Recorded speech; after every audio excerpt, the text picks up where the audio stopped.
ओम गणेशाय नमः। ओम नमः शिवाय। मैं निखिल ज्योतिष आचार्य आप सभी का मेरे चैनल पर पुनः स्वागत करता हूं। आशा करता हूं कि आप सभी स्वस्थ होंगे। महादेव की कृपा आप सभी पर सदा बनी रहे। ये वीडियो वृश्चिक यानी कि स्कॉर्पियो के लिए बहुत विशेष है, क्योंकि वीडियो है जुलाई अगस्त सितंबर 2025 के त्रैमासिक राशिफल का। मेरे चैनल पर विस्तृत रूप से मासिक राशिफल आते हैं, साप्ताहिक राशिफल आते हैं। मासिक राशिफल में जहाँ मैं जीवन की मुख्य चीज़ों पर आधारित विश्लेषण देता हूँ, वहीं साप्ताहिक राशिफल में चंद्रमा के गोचर पर आधारित विश्लेषण करता हूँ और ग्रहों के गोचरीय स्थिति पर भी यथासंभव वीडियोज आते ही हैं। लेकिन इन सब में से ये जो त्रैमासिक राशिफल होते हैं ये बहुत इंपॉर्टेंट होते हैं, क्योंकि ये ऐसा एक राशिफल है जिसमें आने वाले 90 दिनों में ग्रहों की स्थिति में क्या बदलाव आ रहे हैं और उनका हमारे ऊपर क्या पॉजिटिव नेगेटिव इन्फ्लुएंस हो सकता है, ये मैं बताता हूँ। और ऐसे लोग जो ज्योतिष का फ़ायदा उठाना चाहते हैं, जो समझते हैं कि ज्योतिष कोई जादू टोना नहीं है पर एक मार्गदर्शन की विद्या है, जिसके द्वारा आप ग्रहों की स्थिति को समझकर उनको अपने जीवन में समन्वित कर पाएँ, उनको उनके अनुसार अपने काम को करें, अपने आप को ढालें और उस हिसाब से आगे बढ़ें। क्या अच्छा हो सकता है लाभ उठाएं, क्या बुरा हो सकता है उससे बचें। इन सभी के लिए जो त्रैमासिक राशिफल होता है बहुत इंपॉर्टेंट है।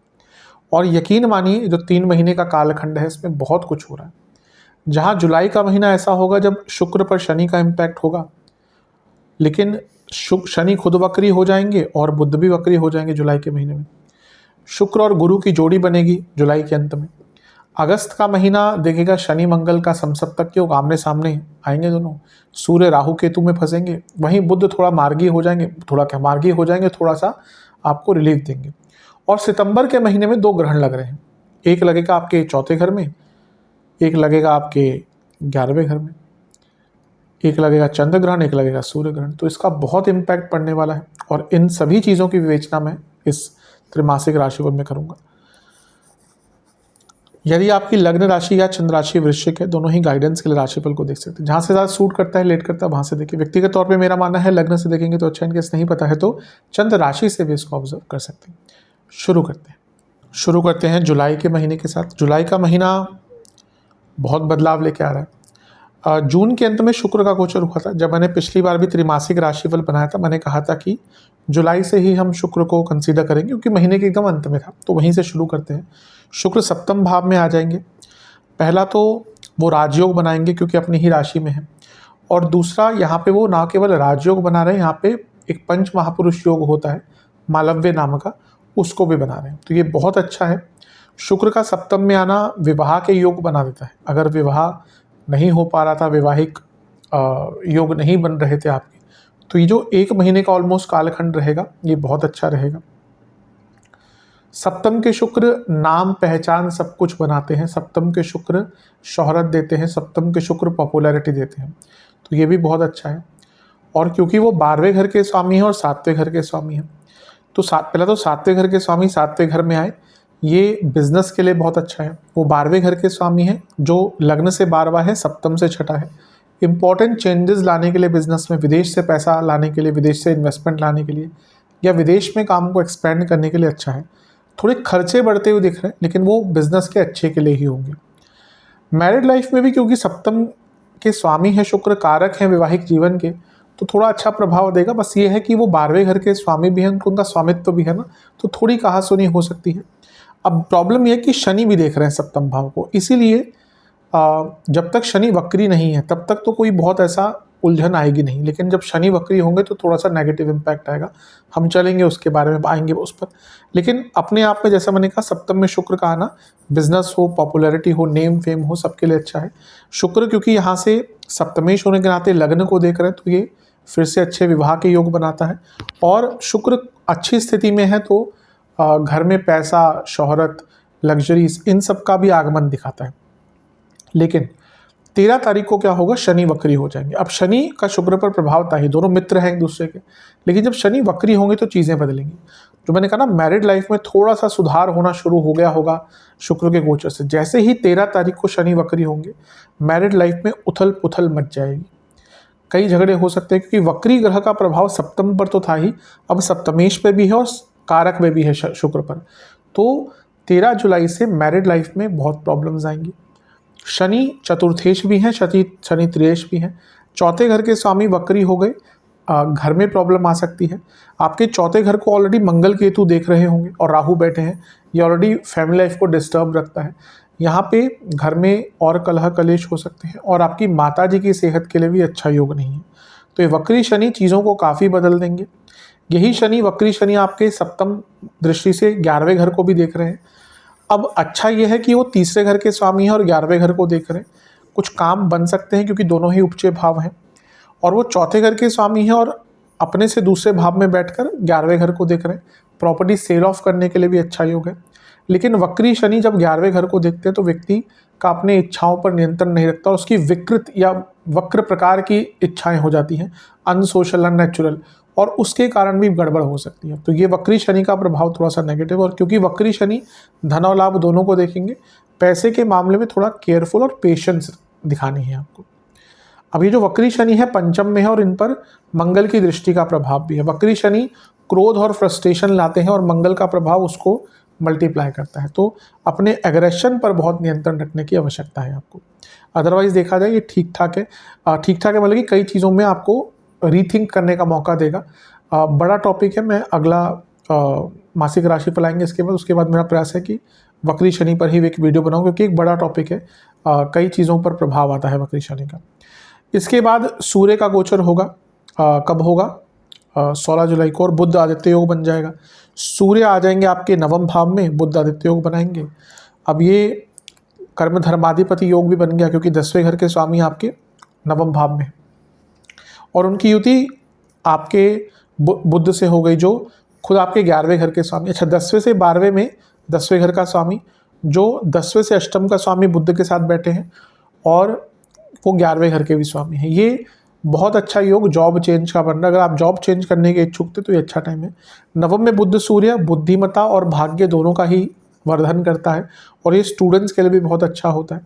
बुध क्योंकि लाभेश है, धन स्थान, लाभ स्थान, लक्ष्मी स्थान में, भाग्य स्थान में ऑलरेडी बैठे हुए थे, और सूर्य के साथ आगे जो कर्मेश यानी कि अपने कर्मों में सफलता और लाभ सब कुछ ही प्राप्त होगा यहाँ पे। लेकिन थोड़ा सा केयरफुल रहना पड़ेगा, क्योंकि 18 तारीख को बुध वक्री हो जाएंगे।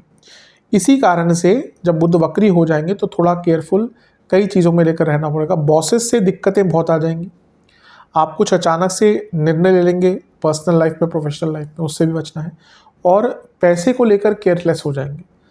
अपने पिताजी की सेहत पर भी बहुत ध्यान दें। आपके चौथे घर में राहु का प्रभाव है, मंगल का इम्पैक्ट है, नवम में बुध वक्री हो गए, तो ये माता पिता की सेहत और घर में कलह कलेश को बहुत बढ़ाता है। बॉसेस से बहुत बच के रहेगा। यहाँ पे बॉसेस आपके विरुद्ध जा सकते हैं। वही जो इनसे आपकी बनती अच्छी थी वही आपके विरुद्ध यहाँ पे जा सकते हैं। थोड़ा सा कि ये बुध वक्री, और क्योंकि ये बुध और वक्री का पंचम प्रभाव है, पंचम संबंध है एक दूसरे से, तो ये पंचम भाव थॉट प्रोसेस, पंचम से पंचम आपको अपने आप देखेंगे, आपका ना अपने एकाग्रता पर भी, अपने मेंटल स्टेट पर बहुत कंट्रोल नहीं रहेगा, और ये आपके अपने बच्चों से संबंध भी बिगाड़ सकता है। गुस्सा और फ्रस्ट्रेशन तो एक अलग चीज़ है, लेकिन चीज़ों को ढंग से एनालाइज नहीं कर पाएंगे। वक्री बुद्धि यानी कि उल्टी बुद्धि अभी, क्योंकि पंचम से पंचम में है, तो बहुत केयरफुल रहने की आवश्यकता है आपको। इसके बाद 26 जुलाई को क्या होगा? 26 जुलाई को गोचर होगा शुक्र का, और शुक्र मिथुन में शुक्र मिथुन में प्रवेश कर जाएंगे आपके अष्टम भाव में, और यहाँ पर उनका योग बनेगा गुरु के साथ। अब ये अच्छी चीज़ है एक प्रकार से, क्योंकि दोनों सबसे नैसर्गिक शुभ ग्रह हैं। अष्टम में दोनों का आना विद्याओं को भी बढ़ाता है, रिसर्च में भी हेल्प करता है, आत्ममंथन का समय देता है, अपने जीवन को समझना, उसकी गूढ़ रहस्य को समझना, उसके गूढ़ गहराइयों तक जाके ठीक करना, उसका भी मौका देगा। और क्योंकि शुक्र विपरीत राजयोग बना रहे हैं, और गुरु क्या है? धनेश है, पंचमेश है, अचानक से पैसा कमाने का मौका, अचानक से नए सोर्सेज ऑफ इनकम, और यहाँ से दोनों मिलकर धनस्थान को देख रहे हैं, सेविंग्स के मौके, इन्वेस्टमेंट के मौके भी मिलेंगे। लेकिन अष्टम में गुरु शुक्र कभी कभी मैरिड लाइफ में अनिश्चितता लेकर आते हैं, और व्यक्ति ऐसे कार्यों में अपना मानसिक चेतना को लगाना शुरू कर देता है जो बहुत लाभप्रद नहीं होते, यानी कि आपकी जो ऊर्जा है, मानसिक ऊर्जा, वो गलत चीज़ों में खर्च होगी। राहु का प्रभाव यहाँ पर इन दोनों पर है। अब ये एम्पलीफाई कर देता है कि इसको धन को, तो गुप्त धन है आपका, विदेश से धन है आपका, 12वां घर शुक्र, राहु 12वां घर, राहु अष्टम भाव, विदेश से पैसा, गुप्त धन, सेविंग्स, इन्वेस्टमेंट, इन सब चीज़ों में लाभ मिलेगा। लेकिन हाँ, बाकी पर्सनल लाइफ पे थोड़ा सा ध्यान दीजिएगा। और कभी कभी यहाँ पे क्या हो सकता है ना, आप पर्सनल लाइफ को एकदम इग्नोर ही कर देंगे, उसका भी नेगेटिव इम्पैक्ट यहाँ पर पड़ सकता है। तो इस प्रकार की चीज़ें जुलाई के महीने में हो रही हैं। मंगल का गोचर एक और होगा, लेकिन क्योंकि बड़ा थोड़ा सा टॉपिक है तो मैं अगस्त में 28 जुलाई को उनका गोचर होगा, तो 2 दिन बाद राशि परिवर्तन वो महीना बदल जाएगा, तो अगस्त के महीने से ही मैं उनको कंसीडर करूँगा। इस महीने जिनको बीपी की प्रॉब्लम है, कोलेस्ट्रॉल की प्रॉब्लम है, कार्डियक प्रॉब्लम्स है और पाइल्स आदि की प्रॉब्लम रहती है, इन्फ्लेमेशन या लिवर के रोग हैं, उनको ज़्यादा परेशानी हो सकती है। चलते हैं अगस्त के महीने की तरफ। जैसा मैंने कहा था कि जुलाई के अंत में मंगल का गोचर होगा, तो अगस्त में मंगल के गोचर से ही स्टार्ट करेंगे। वो आपके 11वें भाव यानी कि कन्या में विराजमान हो जाएंगे। पहला तो लग्नेश का 11वें घर में आना बहुत अच्छी स्थिति है, पैसा बढ़ता है, कार्य बढ़ते हैं। वो लग्नेश हैं और उपचय भाव के स्वामी हैं और उपचय भाव में आ जाएंगे, यानी कि एक गति प्रदान होगी, एक वृद्धि प्रदान होगी, कई कार्य आपके बनने शुरू हो जाएंगे। बिजनेस में कुछ नया करना है, करियर में धन की वृद्धि, इन सब चीज़ों के योग यहाँ से आपके बनने स्टार्ट हो जाएंगे। क्योंकि मंगल लाभ स्थान में बैठकर धन स्थान को भी देखेंगे, ये कनेक्शन हमेशा मैं कहता हूँ 11वें और दूसरे का धन योग बनता है। यहाँ पे बैठकर वो पंचम को भी देखेंगे, लाभ स्थान, लक्ष्मी स्थान, धन स्थान, और यहाँ से बैठकर वो अपने भाव को भी देखेंगे, जो उनका जो छठा भाव यानी कि उपचय भाव, धन और लक्ष्मी भाव, लाभ स्थान। पहला तो क्योंकि छठे घर के स्वामी है, कोई पैसा फंसा हुआ था लीगल चीज़ों में वो आ सकता है। प्रॉपर्टी की बात, मंगल की बात करें तो प्रॉपर्टी से लाभ हो सकता है। और क्योंकि वो दूसरे 11वें पंचम को कनेक्ट करें तो पैसा कमाने के नए सोर्सेस भी खुल सकते हैं। तो ये बहुत अच्छा है, करियर, बिजनेस आदि में सब में आगे बढ़ने के मौके। मंगल खुद प्रॉपर्टीज़ के कारक हैं, तो जब 11वें घर में जाते हैं तो प्रॉपर्टी खरीदने का योग अपने आप ही बना देते हैं, ये भी श्रेष्ठ है। अब दिक्कत बस ये है कि ये शनि वक्री हैं और ये 11वें घर में बैठे मंगल को देख रहे हैं, जो छठे घर के स्वामी हैं लग्नेश भी हैं। अब 10वें घर में केतु, 10वें से अष्टम में वक्री शनि, और जो आपके 11वां घर है वहाँ पर वक्री शनि का प्रभाव, ये कुछ लोगों के लिए जॉब जाने का योग बन सकता है, बहुत कम लोगों के लिए, क्योंकि इतना कोई डायरेक्ट इम्पैक्ट नहीं है। लेकिन क्योंकि लग्नेश पर वक्री शनि का प्रभाव है, जो 10वें से अष्टम अचानक से अनसर्टेनिटी जो दिखाता है, और ऑलरेडी 10वें घर में केतु है, तो अगर बहुत बुरा समय चल रहा है तो कुछ लोगों के लिए यहाँ पे जॉब में प्रॉब्लम्स आ सकती है। स्पेशली अगर आपकी केतु की ही अंतर्दशा प्रत्यंतर दशा चल रही है, शनि की या फिर खराब मंगल की, तो ये प्रॉब्लम ज़्यादा आएंगी। पर अदरवाइज ये मंगल कई प्रकार के लाभ आपको देके जाएंगे। हाँ, वक्री शनि मंगल समसप्तक, कंस्ट्रक्टिव, डिस्ट्रक्टिव। कंस्ट्रक्टिव ये होगा कि प्रॉपर्टी लेने का मौका, प्रॉपर्टी बेचकर नई प्रॉपर्टी लेने का मौका, क्योंकि चौथे घर के स्वामी शनि, मंगल क्या है, प्रॉपर्टी के कारक, तो ये एक अच्छा है। पैसे कमाने के अलग अलग आइडियाज़, नए नए रास्ते खुल जाएंगे, ये बहुत अच्छा है। लेकिन नेगेटिव ये है वक्री शनि यहाँ पे और मंगल का प्रभाव, ये रिलेशनशिप में प्रॉब्लम बहुत रहेगा, ये संतान से संबंध बहुत खराब करेगा, और इवन संतान की सेहत के लिए भी अच्छा नहीं होता। और ये समसप्तक योग बन गया, जिनका रिलेशनशिप एकदम आगे बढ़ ही नहीं रहा था ना, क्योंकि कई लोग ऐसे यहाँ पे होंगे वृश्चिक वाले जिनको अपना रिलेशनशिप दिखेगा ही नहीं कि भाई इस व्यक्ति के साथ फ्यूचर है ही नहीं, वो फिर इसको अंत करने का भी विचार करेंगे। तो ये चीज़ें यहाँ पर आ सकती हैं, लेकिन लाभ के लिए काफ़ी अच्छा है। पंचम में वक्री शनि, मंगल का प्रभाव, गुस्सा बहुत रहेगा, गुस्से पर नियंत्रण रखेगा, और गुस्से पर नियंत्रण नहीं रख पाए तो इसका प्रभाव हर चीज़ पर पड़ेगा, पर्सनल हो या प्रोफेशनल। बुध मार्गी हो जाएंगे 11 तारीख को, अच्छी चीज़ है, नवम भाव में बैठकर मार्गी होंगे, उनका संबंध सूर्य से बना होगा, तो जो थोड़ी दिक्कत आ रही थी, अपने माइंड पर कंट्रोल नहीं कर पा रहे थे, एकाग्रता की कमी, वो सारी चीज़ें यहाँ से थोड़ा सा कंट्रोल में आएंगी। और क्योंकि शनि तो वक्री लंबे टाइम तक रहेंगे, नवंबर तक रहेंगे, लेकिन बुध क्योंकि अब मार्गी हो गए तो चीज़ें थोड़ा सा स्थिर होंगी। जो एक कन्फ्यूजन की स्थिति आप देखेंगे जुलाई से उत्पन्न हुई थी ना, वो अगस्त में 11 तारीख के आते आते कम हो जाएंगे। 17 तारीख को सूर्य का गोचर होगा और सूर्य आपके 10वें घर में आ जाएंगे। अब 10वें घर के सूर्य एक तो दिग्बली और दूसरा अपने ही राशि में, तो ये बहुत श्रेष्ठ है। थोड़े बहुत प्रमोशन के योग बन जाते हैं, क्योंकि केतु के साथ है तो मे बी डिजायर्ड प्रमोशन ना हो, लेकिन प्रमोशन के योग बन जाते हैं। और जो लोग जॉब चेंज करना चाहते थे, स्पेशली स्ट्रीम बदलना चाहते थे, उनके लिए 10वें घर में दशमेश सूर्य केतु के साथ बहुत अच्छा योग देंगे। अगर आप बहुत टाइम से अपनी स्ट्रीम बदलना चाहते थे, कई लोग होते हैं उनको लगता है कि मैं कुछ और स्ट्रीम में जाऊं तो मुझे अच्छा मौका मिलेगा, लेकिन वो एक रिस्की डिसीजन होता है। कभी कभी आपको स्ट्रीम बदलने का मौका मिल जाएगा, लेकिन सैलरी उतनी नहीं मिलती, तो व्यक्ति सोचता है भाई यहाँ पे तो मैं इतना कमा रहा हूँ, वहाँ पे जाके मुझे इतना कम मिलेगा, क्यों करूँ। लेकिन ये वो मौका है जब आपको अच्छा चेंज मे बी सैलरी भी ठीक ठाक और अच्छा चेंज करने का मौका मिलेगा। तो ये बहुत अच्छा, बस ध्यान दीजिएगा सूर्य केतु 10वें घर में, कुछ लोग नाम बिगाड़ने की कोशिश करेंगे, कार्य क्षेत्र हो या पर्सनल लाइफ हो। और बॉसेस से प्रॉब्लम बहुत रहेगी, क्योंकि सूर्य कारक है बॉसेस के, और 10वें घर में केतु के साथ आपके बॉसेस जो पहले भी तंग कर रहे थे यहाँ पे और भी तंग करेंगे। तो ये थोड़ी सी दिक्कत की चीज़ है। अपने पिताजी की सेहत का यहाँ पर बहुत ध्यान दें। 21 तारीख को शुक्र का गोचर होगा, और शुक्र कहाँ पे आ जाएंगे, शुक्र आ जाएंगे आपके नवम भाव में, कर्क में। ये होगा 21 तारीख को, और उनकी युति करीबन 9 दिन के लिए बुध के साथ होगी। तो शुक्र एक तो आपके सप्तमेश हैं, तो सप्तमेश का नवम में जाना ये बिजनेस में वृद्धि, मैरिड लाइफ के योग यानी कि शादी के योग दिखाता है। और क्योंकि 12वें घर के स्वामी है तो विदेश जाने का मौका, विदेश में ऑलरेडी है तो लाभ बुध के साथ है, तो वीज़ा अगर लगाना है, लिखा पढ़ी के काम, डॉक्यूमेंटेशन अगर विदेश से संबंधित करनी है, उसके भी मौके आपको मिल जाते हैं। अपने आप में लक्ष्मी नारायण योग है, तो इनका नवम भाव में बनना भी बहुत श्रेष्ठ रहता है। तो ये बहुत अच्छा है, इसका जितना लाभ उठा सकते हैं उतना लाभ उठाइएगा। यहाँ से सारे ग्रह मिलकर दोनों ग्रह मिलकर तीसरे घर को देखेंगे, तो ये बुद्धिमत्ता, भाग्य और अनकन्वेंशनल तरीका, इन सब का आपको साथ दिया है। 9 दिन के लिए साथ में रहेंगे, उसके बाद बुध का गोचर हो जाएगा, तो ये ठीक है, अच्छा है। 12वें का मिलन नवम से होता है, तो तीर्थ स्थलों पर जाने का अवसर भी प्राप्त होता है। 30 अगस्त को एक और गोचर होगा, लेकिन क्योंकि महीने के एकदम अंत में है, 30 तारीख को ही है, बुध का होगा, तो उसको मैं सितंबर के महीने से ही लूँगा। तो अगस्त का महीना थोड़ी स्थिरता लाएगा, जो भी नेगेटिव चीज़ें मैंने कही उन पर काफ़ी ध्यान देने की आवश्यकता है। सेहत के मामले में अगर आपको लिवर, किडनी और गॉल ब्लैडर इनसे संबंधित दिक्कतें हैं तो ये महीना ज़्यादा कष्ट देगा। हार्ट बर्न भी रहेगा काफ़ी, एसिडिटी भी काफ़ी इस महीने में रहेगी। चलते हैं सितंबर के महीने की तरफ। ये महीना बहुत बड़े बड़े बदलाव लेके आ रहा है। सबसे पहले बुध से ही शुरू करते हैं। बुध आपके 10वें घर में आ जाएंगे।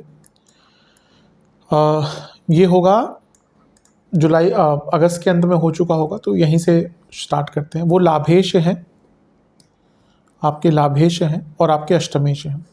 अब देखिए ये विडंबना वाला एक योग बन रहा है आपका, ये समझना पड़ेगा, क्योंकि ये एक योग तो जॉब चेंज का बहुत अच्छा है। क्यों? क्योंकि अष्टमेश चेंज और 10वें से दूसरे के स्वामी लाभ, और बैठे हैं 10वें घर के स्वामी सूर्य के साथ, सूर्य बुध की होती, और केतु, ये चेंज के लिए बहुत अच्छा योग है। तो अगर आप बहुत टाइम से जॉब चेंज करने का विचार कर रहे थे तो ये जो योग है ये बहुत अच्छा है। स्ट्रीम चेंज करने की भी मैंने बात करी अगस्त में। बहुत लॉन्ग टर्म अगर आप जॉब चेंज करने का विचार कर रहे थे, कई लोग होते हैं सालों साल विचार ही करते रहते लेकिन नहीं कर पाते जॉब चेंज, उनके लिए बहुत श्रेष्ठ योग है। लेकिन अगर कुंडली वीक है, अगर कुंडली में काफ़ी अच्छे योग नहीं है और यहाँ पे दशा अंतर्दशा अच्छी नहीं चल रही, तो कुछ लोगों की suddenly even without any anticipation job जा सकती है। इसका कारण एक तो यही है जो मैंने बताया, लेकिन जो इसके बाद होने वाला है, 2 ग्रहण लगने वाले हैं जिसमें से आपके करियर से संबंध बनेगा ही बनेगा। पहला ग्रहण रहेगा 7 सितंबर को चंद्र ग्रहण, जब चंद्रमा आपके चौथे घर में आकर बैठ जाएंगे, जो 10वें से सप्तम है, और यहाँ पे जब ग्रहण लगेगा तो इसका पूरा इम्पैक्ट आपके 10वें घर पर पड़ेगा ही। तो स्पेशली सितंबर का महीना, जिनकी कंपनी, देखिए आजकल क्या हो रहा है, अभी भी जॉब लॉसेस हो रही हैं, लोगों की जॉब जा रही है, और ये पिछले 2-2.5 साल से चल रहा है। बहुत रेस्टलेस एक इंडस्ट्री है जॉब इंडस्ट्री। कई लोग अच्छे अच्छे ओहदे पे बैठे होते हैं, सैलरियाँ बहुत अच्छी हैं, अगले महीने जॉब नहीं है। तो ये चीज़ अगर आपकी कंपनी में चल रही है तो बहुत केयरफुल रहेगा। और दशा अंतरदशा भी, जैसे मैंने कहा कि अगर किसी ऐसे ही ग्रह की है जो राहु केतु के साथ बैठे हैं, आपकी कुंडली देखिएगा, अगर किसी ऐसे ग्रह के जो राहु केतु के साथ बैठे हैं कुंडली में, उसकी दशा राहु और केतु की ही चल रही है या फिर शनि की चल रही है, इन लोगों के जॉब जाने के योग, और अगर चंद्रमा पीड़ित है कुंडली में तो भी जा सकती है। बहुत केयरफुल रहना है। जिनका सब अच्छे चल रहा है उनको तो जॉब चेंज का बहुत सुनहरा मौका, लेकिन अदरवाइज सेंसिटिव टाइम रहेगा। चंद्र ग्रहण चौथे घर में, ये माता जी की सेहत के लिए अच्छा नहीं होता। ये घर के माहौल के लिए अच्छा नहीं होता। आप देखेंगे घर में बहुत अजीब सा माहौल यहाँ पे करीबन 1 महीने तक रहेगा। चंद्र ग्रहण का प्रभाव 1 महीने तक रहता है, सूर्य ग्रहण तो फिर भी लॉन्ग टर्म होता है, लेकिन चंद्र ग्रहण पर एक नेगेटिव इम्पैक्ट, फैमिली लाइफ पर एक नेगेटिव इम्पैक्ट पड़ता हुआ दिख रहा है। आपके अपने इमोशंस पर कंट्रोल नहीं रह पाएंगे और घर में थोड़ी सी बीमारियां आदि भी हो सकती हैं, तो केयरफुल रहने की आवश्यकता है। 13 सितंबर को मंगल का गोचर होगा और मंगल कहाँ पे चले जाएंगे, मंगल 12वें घर में चले जाएंगे। मिश्रित है 12वें घर के मंगल, क्योंकि वो विपरीत राजयोग बनाएंगे छठे घर के स्वामी यहाँ पर, और वो छठे घर को देखेंगे, तीसरे घर को देखेंगे, 2 उपचय भाव का कनेक्शन, उपचय भाव के स्वामी। विदेश के काम, लीगल काम में बहुत सफलता मिलेगी, ये ठीक है। वो एक दृष्टि उनकी लेकिन सप्तम भाव पर होगी। अब अगर हम देखें तो मंगल दोष बन गया, शनि और मंगल का षडाष्टक योग है, और ये मंगल आपके सप्तम भाव को देख रहे हैं, तो मैरिड लाइफ में भी यहाँ से ना प्रॉब्लम्स आना शुरू हो जाएंगे। ऑलरेडी सप्तम भाव को वक्री शनि देख रहे हैं, अब सप्तम भाव पर मंगल की दृष्टि भी आ गई, तो ये एक तो मैरिड लाइफ में बहुत बड़े कलह कलेश तो कराएगा ही। इसके साथ ही ये आपके पति या पत्नी की सेहत के लिए भी अच्छा नहीं, उनकी सेहत भी यहाँ पर बिगड़ सकती है, और यहाँ पे इन लॉज भयंकर तंग करने वाले हैं। सितंबर के महीने में आप देखेंगे आपको आपके इन लॉज या फैमिली के कारण प्रॉब्लम मैरिड लाइफ में बहुत झेलने को मिलेगी, तो इससे थोड़ा सा बच के रहेगा। क्योंकि लग्नेश 12वें घर में है, तो सेहत पर भी चोट चपेट लगना, सर्जरीज आदि, अगर ऑलरेडी कोई ड्यू सर्जरी है तो हो सकता है आपको करानी पड़े, तो ये सारी चीज़ें आपको देखने को प्राप्त होंगी। अब एक अच्छी चीज़ ये है कि गुरु और राहु का प्रभाव मंगल पर है, तो विदेश से सफलता, इवन मंगल प्रॉपर्टीज़ के कारक है, चौथे घर से राहु देख रहे हैं, प्रॉपर्टी बेचकर नई प्रॉपर्टी लेना या एक बड़ी प्रॉपर्टी लेकर मल्टीपल नई प्रॉपर्टीज लेना, उसका योग बहुत अच्छा बन जाता है। लेकिन अष्टम और राहु का प्रभाव, अष्टम में बैठे गुरु और राहु का प्रभाव, ये अनसर्टेनिटी और इम्पल्सिवनेस भी लाता है। आप में ना बहुत जल्दबाजी भी रहेगी सितंबर के महीने में, इसके कारण कई जगह पे गलत पैसा भी लगा सकते हैं, कई गलत निर्णय भी ले सकते हैं। तो कुछ भी बड़ा धन से संबंधित निर्णय लेना हो तो किसी से पूछ पाछ कर, किसी से सलाह मशवरा लेकर ही कीजिएगा। इसके साथ ही शनि से मंगल का षडाष्टक योग है, ये भी सेहत के लिए बहुत अच्छा नहीं दिखा रहा। सेहत पर आपको सितंबर के महीने में बहुत केयर बरतनी पड़ेगी। 15 सितंबर को 2 गोचर हो रहे हैं, एक बुध का तो एक शुक्र का। बुध आ जाएंगे 11वें घर में, शुक्र आ जाएंगे आपके 10वें घर में। अब 11वें घर के बुध अच्छा रिजल्ट देते ही हैं, क्योंकि वह यहाँ पे आपके उच्च के हो गए, तो अचानक से धन बढ़ना। 8वें घर के स्वामी 11वें घर में, अचानक से धन की प्राप्ति। वक्री शनि से समसप्तक योग, कोई पुरानी प्रॉब्लम्स का एक सॉल्यूशन मिलेगा, अपनी ही सोच से, अपने विचारों से अपनी पुरानी प्रॉब्लम्स को सॉल्व कर पाएंगे, ये भी बहुत श्रेष्ठ है।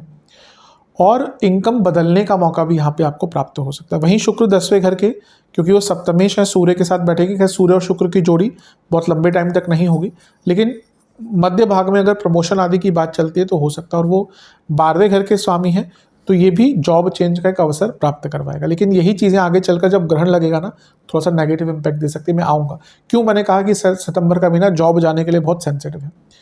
लेकिन शुक्र 10वें घर में तो ऑफिस पॉलिटिक्स भी बहुत बढ़ाएंगे। इसके बाद 17 सितंबर को सूर्य का गोचर होगा और सूर्य 11वें घर में आकर बैठ जाएंगे, बुध आदित्य योग बनाएंगे। 10वें घर के स्वामी हैं 11वें घर में, 11वें घर के स्वामी के साथ कार्य क्षेत्र में कुछ लोगों की सैलरी बढ़ सकती है, एक्स्ट्रा पैसा आ सकता है। यहाँ से पंचम को देखेंगे, शनि वक्री हैं, तो जो थोड़ा सा अपने ख्यालों पर कंट्रोल नहीं हो रहा था वो अच्छा, वहाँ पे अच्छा रिजल्ट मिलेगा। लेकिन शनि सूर्य का समसप्तक योग पिता पुत्र संबंध के लिए अच्छा नहीं होता, बॉसेस के साथ प्रॉब्लम बहुत आती है। और ये पुनः 10वें घर के स्वामी शनि, सूर्य शनि के इम्पैक्ट में आ गए, तो कार्य क्षेत्र में यहाँ से उलझनें बढ़ेंगी। और फिर जैसा मैंने कहा कि एक ग्रहण लग रहा है दोबारा, सूर्य ग्रहण, वो कब लगेगा, जब चंद्रमा 11वें घर में होंगे। चंद्र ग्रहण लगता है पूर्णिमा पर, तो वहीं सूर्य ग्रहण लगता है अमावस्या पर। तो अमावस्या पर सूर्य चंद्रमा साथ में होते हैं, तो 21 तारीख को लगेगा आपका ग्रहण, सूर्य ग्रहण। अब मैंने क्यों कहा कार्य, देखिए पहला 10वें घर में केतु है ऑलरेडी, केतु तो खैर लंबे टाइम तक रहेंगे, लेकिन पहले बुध भी थे यहाँ पे अष्टम के स्वामी, फिर यहाँ पे एक ग्रहण लगा, अब यहाँ पे शुक्र भी है जो 12वें घर के स्वामी हैं, और 10वें घर के स्वामी यहाँ पर ग्रहण युक्त तो हो गए सूर्य, और वो फिर से अष्टम के स्वामी। कुछ लोगों को मैंने कहा यहाँ पे सबके साथ नहीं होगा, सबकी जॉब नहीं जाएगी, लेकिन जो मैंने कहा बुरा समय चल रहा है, यहाँ पे अनएंटिसिपेटेड, मतलब कि कभी कभी होता ना कि दिख रहा है भाई कंपनी में हालात बुरे हैं, जा सकती है जॉब, लोग ढूंढते हैं इधर उधर, यहाँ पे वो तो है ही, लेकिन कई लोगों की बिल्कुल अनएंटिसिपेटेड वे में। अब शुक्र 10वें घर में हो सकता है ऑफिस पॉलिटिक्स के कारण भी हो जाए, कोई आपको पसंद नहीं करता वही कान भरना शुरू कर दे। तो बहुत केयरफुल आपको रहना है, क्योंकि जॉब के हिसाब से, पर्सनल लाइफ के हिसाब से, मैरिड लाइफ के हिसाब से ये महीना अच्छा नहीं है। लेकिन क्योंकि 2 ग्रहण लग रहे हैं 11वें घर में है, तो अपने इनकम को बदलना, अपने इमोशंस को समझना कि भाई कौन मेरा अपना है कौन पराया है, इन सब चीज़ों के लिए महीना थोड़ा सा अच्छा रहेगा। तो थोड़ा सा सितंबर का महीना सेंसिटिव अवश्य है, ध्यान दीजिएगा। सेहत वाइज मैं यही कहूँगा कि सेहत पर खर्चे होंगे, आपके अपने भी हो सकते हैं, परिवारजनों के भी हो सकते हैं, और इस महीने इंजरी के भी थोड़े से योग हैं। और इवन डायबिटीज़ जिनको है और जिनको हार्ट का कोई कंडीशन है, उनको बहुत ज़्यादा ध्यान यहाँ पर बरतना पड़ेगा। सितंबर का महीना थोड़ा सा सेंसिटिव अवश्य दिख रहा है। उपाय की बात कर लेते हैं। ये उपाय आपको एक बार ही करने हैं, किसी भी दिन कर सकते हैं, जब वीडियो देखें उसके अगले दिन कर सकते हैं। पहला उपाय, किसी भी मंदिर में सतनाजे का दान करना है। 7 प्रकार के अनाज मिल जाते हैं अलग से पैकेट आपको। दूसरा उपाय है किसी भी गौशाला में फलों का दान करना है, ताकि गौ माता फलों का सेवन कर सके। तीसरा है बजरंग बली को 2 मीठे पान और 1 नारियल चढ़ाना है। वहाँ पर बैठ के बजरंग बाण का एक बार पाठ कीजिएगा। और मंगल देवता का एक मंत्र है, ओम भूमि पुत्राय नमः, मंत्र का 108 बार जाप कीजिएगा। तीसरा है आपको एक पात्र में गंगा जल, इत्र और गुलाब जल मिलाकर शिवलिंग का अभिषेक करना है, और वहीं पर बैठकर आपको ओम अघोराय नमः मंत्र का 108 बार जाप करना है। और अगला उपाय है आपको किसी भी भैरव जी के मंदिर जाकर 4 मुखी सरसों के तेल का दिया अर्पण करना है, और भैरव चालीसा का 4 बार पाठ करना है। अगर भैरव जी के मंदिर नहीं जा सकते, आसपास नहीं है, तो घर में रहकर भी इस उपाय को कर सकते हैं। आशा करता हूँ कि वीडियो काम आएगी। चैनल में नहीं है सब्सक्राइब कीजिए, वीडियो को लाइक कीजिए। मिलता हूँ आप सभी से मैं अगली वीडियो में, तब तक के लिए ओम नमः शिवाय।